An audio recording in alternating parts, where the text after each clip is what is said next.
अहोई अष्टमी सनातन धर्म का एक महत्वपूर्ण पर्व है जिसे मुख्य रूप से माताएं अपने बच्चों की लंबी उम्र, स्वास्थ्य और सुख समृद्धि की कामना के लिए करती हैं।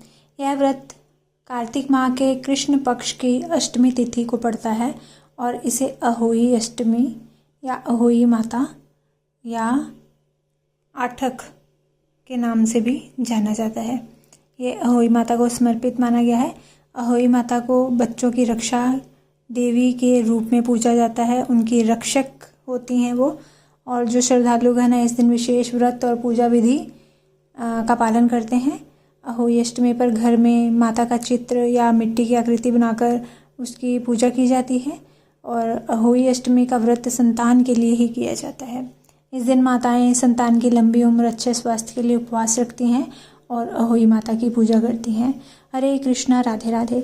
आप सभी का बहुत बहुत धन्यवाद मेरे चैनल पर आने के लिए। आज की वीडियो का विषय है अहोई अष्टमी से जुड़ी हुई संपूर्ण जानकारी, जिसमें तिथि, पूजा विधि, शुभ मुहूर्त, तारा देखने का जो समय है वो मुहूर्त, और सब कुछ आपको जानकारी इसी वीडियो में मिलेगी। अगर आप मेरे चैनल पर नए हैं तो मेरे चैनल को सब्सक्राइब कर लीजिए और साथ ही बेल आइकन को प्रेस कर दीजिए ताकि हर वीडियो की नोटिफिकेशन आपको मिलती रहे। और अगर वीडियो अच्छी लगे तो कृपया वीडियो को लाइक कीजिएगा, शेयर कीजिएगा और कमेंट ज़रूर कीजिएगा।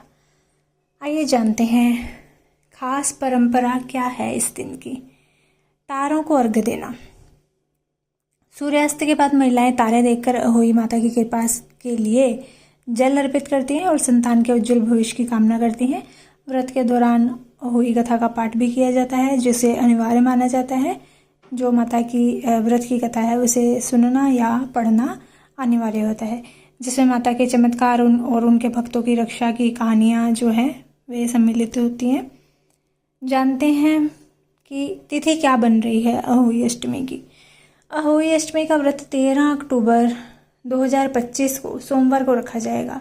इस दिन अष्टमी तिथि का आरंभ दोपहर 12:24 से होगा और इसका समापन 14 अक्टूबर को मंगलवार को सुबह 11:09 पर होगा। शुभ मुहूर्त क्या है पूजा का वो भी जान लेते हैं। अहोई अष्टमी की पूजा का शुभ समय जो रहेगा वो रहेगा शाम को 5:53 से लेकर 7:08 तक का। इस दौरान महिलाएं उपवास रखकर अहोई माता की पूजा करती हैं। तारों को जो अर्घ्य देना है उसका समय क्या रहेगा। जितने भी व्रती महिलाएं हैं वो उपवास के समय में शाम को 6:17 तक आसमान में तारे नजर आ जाएंगे तो आप उन्हें अर्घ्य दे सकते हैं। इसके बाद व्रत का पालन कर सकते हैं। अब जान लेते हैं विधि क्या है। 13 अक्टूबर को जो अहोई अष्टमी का व्रत रखा जाएगा, इसमें 2 विशेष योग बन रहे हैं। एक बन रहा है रवि योग, दूसरा बन रहा है शिव योग। और जो रवि योग रहेगा वो सुबह 6:21 पे बनेगा और दोपहर के 12:26 तक रहेगा। और जो शिव योग है वो सुबह के 8:10 से शुरू होकर पूर्ण रात्रि तक रहेगा। और 14 अक्टूबर को सुबह 5:55 तक शिव योग को माना जा रहा है। बहुत ही शुभ योग बन रहे हैं। अब जानते हैं पूजा की विधि क्या है। अहोई व्रत के दिन व्रत करने वाली जितनी भी माताएं हैं प्रातः उठकर स्नान करें, पूजा पाठ करके माता अहोई से संतान की उन्नति, शुभता और आयु वृद्धि की कामना करें, वह व्रत का संकल्प करें। अहोई माता की पूजा करने के लिए अहोई माता का चित्र गेरू रंग से बनाया जाता है। इस चित्र में माता सेहे और उसके 7 पुत्रों को अंकित किया जाता है और संध्या काल में इन चित्रों की पूजा की जाती है। चौकी पर पीले या लाल रंग का साफ वस्त्र बिछाएं और चौकी समेत पूजन के स्थान को गंगा जल से शुद्ध करें। अहोई माता को अष्टकोणीय रूप में चौकी पर पूर्वोत्तर दिशा में स्थापित करें। इसमें जैसे चित्र बनाने की बात हुई है, अगर आप चित्र बनाते हैं, आपके वहाँ परंपरा है बनाने की, तो आप बना सकते हैं। और अगर जैसे कि आजकल लोग फ्लैट्स में रहते हैं तो वहाँ पे इतनी जगह नहीं होती है, कुछ भी है, तो आप माता का जो चित्र है वो भी ला सकते हैं। अगर आप बना नहीं सकते हैं तो वो चित्र ला सकते हैं। तो वो आपने माता की स्थापना करनी है, फिर माता का जल अभिषेक करना है। धूप, दीप, फूल, फल, चंदन, चुनरी व श्रृंगार का सामान माता को चढ़ाएं और जहाँ आपने माता बनाए हैं या जहाँ पे उनका चित्र लगाया है वहाँ पे नीचे 7 बच्चों के प्रतीक बनाकर हथेली में 7 दाने गेहूं के लेकर कहानी कहें या सुने।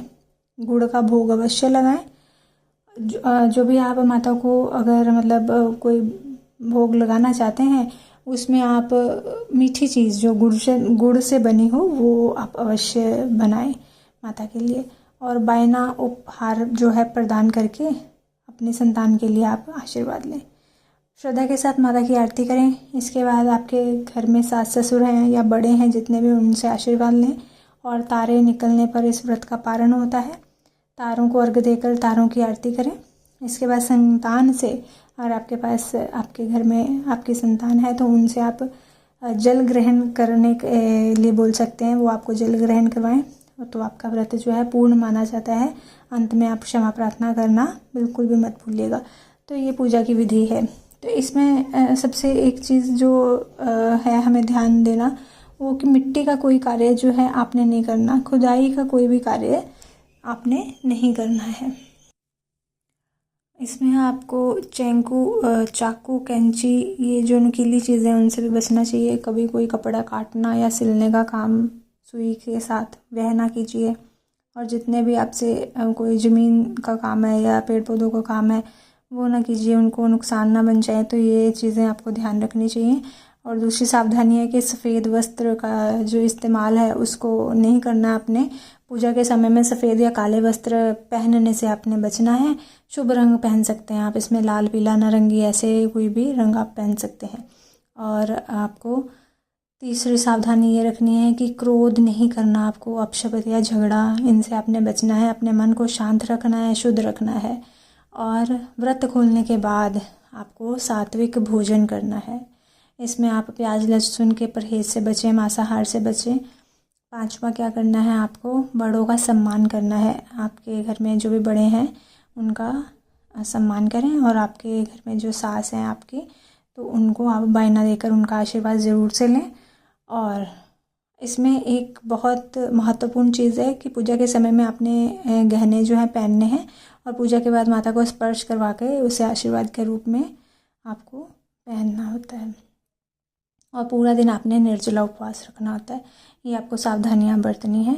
और जो व्रत का पारण करना है, जैसे कि मैंने पहले बताया कि व्रत के पारण में आपको आपकी जो संतान है वो जल पिला के आपका जो व्रत है पूर्ण कर सकते हैं। अगर आपके अभी संतान होने वाली है, संतान नहीं है, तो आप अपने घर के बड़े जो भी बुजुर्ग हैं उनसे भी आप ले सकते हैं, जल ग्रहण करवा सकते हैं वो भी आपको। इसमें एक प्रश्न ये भी आता है कि क्या जो निसंतान महिलाएं हैं वह अहोई अष्टमी का व्रत रख सकती हैं। तो इसका उत्तर है हाँ, निसंतान महिलाएं भी इस व्रत को रख सकती है। माना जाता है कि जो अहोई माता है उनकी कृपा से उन्हें संतान प्राप्ति का वरदान मिलता है। तो आप बेझिझक होके, अगर आपके संतान नहीं है तभी भी आप इस व्रत को कर सकते हैं। अब जान लेते हैं क्या विशेष मंत्र या प्रार्थना बोली जाती है पूजा के समय में अहोई के व्रत में।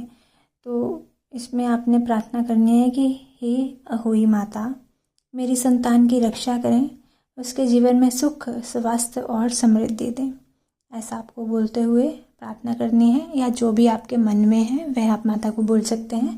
तो ये सारी जानकारी है अहोई अष्टमी के बारे में। इस पे कथा की जो वीडियो है वो मैं एक वीडियो और लेकर आऊँगी जिसमें अहोई माता की जो कथा है वह लेकर आऊँगी। मेरे वीडियो को कृपया लाइक कीजिएगा, शेयर कीजिएगा। मिलती हूँ अपनी अगली वीडियो के साथ। तब तक के लिए सभी को हरे कृष्णा, राधे राधे।